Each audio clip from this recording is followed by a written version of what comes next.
Hola a todos, hoy voy a explicar el análisis literario a nivel morfológico que se puede realizar a un texto. La información fue obtenida del libro Español A de Vinces Vives, disponible en español. Comencemos. El estudio de la morfología de un texto consiste en el análisis de las peculiaridades en el uso de los diversos tipos de palabras, como serían los adjetivos, verbos, adverbios, conjunciones, figuras retóricas, artículos, sustantivos, preposiciones, pronombres e interjecciones. Pero en este video voy a explicar los primeros 5 que serían los más útiles. Es importante que sepan que el análisis del estilo va más allá de enumerar los recursos que tiene. Se debe establecer cuáles son los recursos lingüísticos predominantes en el texto, analizar en qué parte de la obra predominan, cuáles son sus características y estudiar el por qué se utilizan. Y esta parte se puede vincular con el contenido. El predominio de determinada parte de la oración aporta al significado del texto y también al tipo de texto. Generalmente los textos descriptivos tienen más sustantivos y adjetivos, y los narrativos tienen más verbos y suelen ser dinámicos porque está centrado en las acciones. La adjetivación. Su función principal es una función estilística. La ausencia, presencia o abundancia de adjetivos son un rasgo estilístico. Se debe estudiar su posición respecto a los sustantivos que acompañan. Cuando están antepuestos, indican un interés por destacar las cualidades de los objetos, y cuando están pospuestos, el objeto es más importante que sus cualidades. La cantidad. Hay autores que prefieren las parejas de adjetivos y otros que tienden a la triple adjetivación, pero esto puede variar dependiendo de cada autor. Por ejemplo, blanca y fría nieve es una doble adjetivación.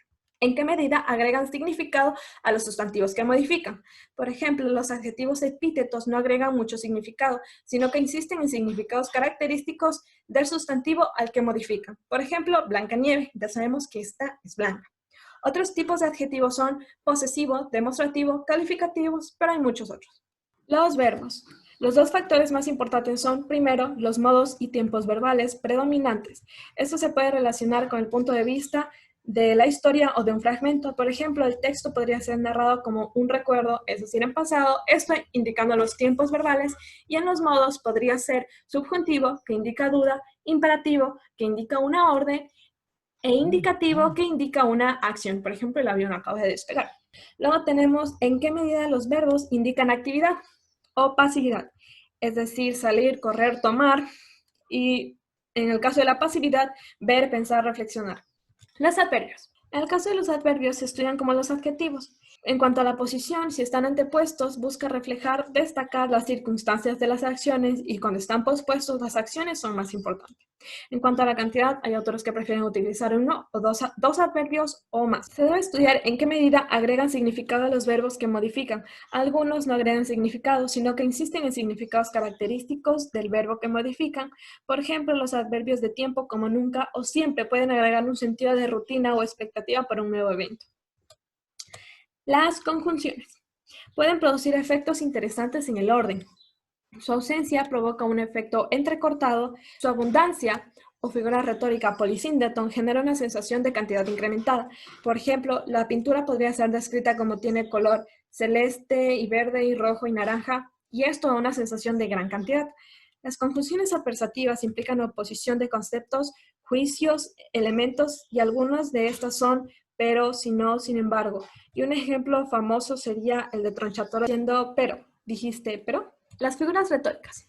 Voy a explicar las más importantes, como serían la anáfora, que es la repetición de una o varias palabras al comienzo de la oración. Fue honesto, fue inteligente, fue sensible. Este es un ejemplo. La epífora, que es la repetición de una o varias palabras al final de una oración. Ejemplo, le rogamos que no viniera, le imploramos que no viniera, hicimos todo a nuestro alcance para que no viniera.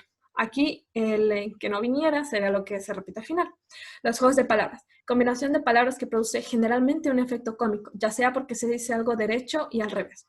Por ejemplo, en este país no se escribe porque no se lee, o no se lee porque no se escribe. O también se puede jugar con el sonido de los fonemas. Por ejemplo, qué galán que entre vergel consintió de diamantes, diamantes que fueron antes de amantes de su mujer. Conde de Villamediana. Pleonasmo es la redundancia o añadidura de términos no necesarios para entender una idea. Lo vi con mis propios ojos. Mis ya indica que somos dueños de algo, entonces propio sería una redundancia. Sinónimo. Acumulación de sinónimos o palabras con significados muy próximos con el fin de reiterar un concepto. Lo aniquiló, lo destruyó, lo pulverizó. Y eso es todo por este video. Espero que haya sido de ayuda. En los comentarios pueden dejar sus dudas o solicitudes para otro. Gracias y nos vemos.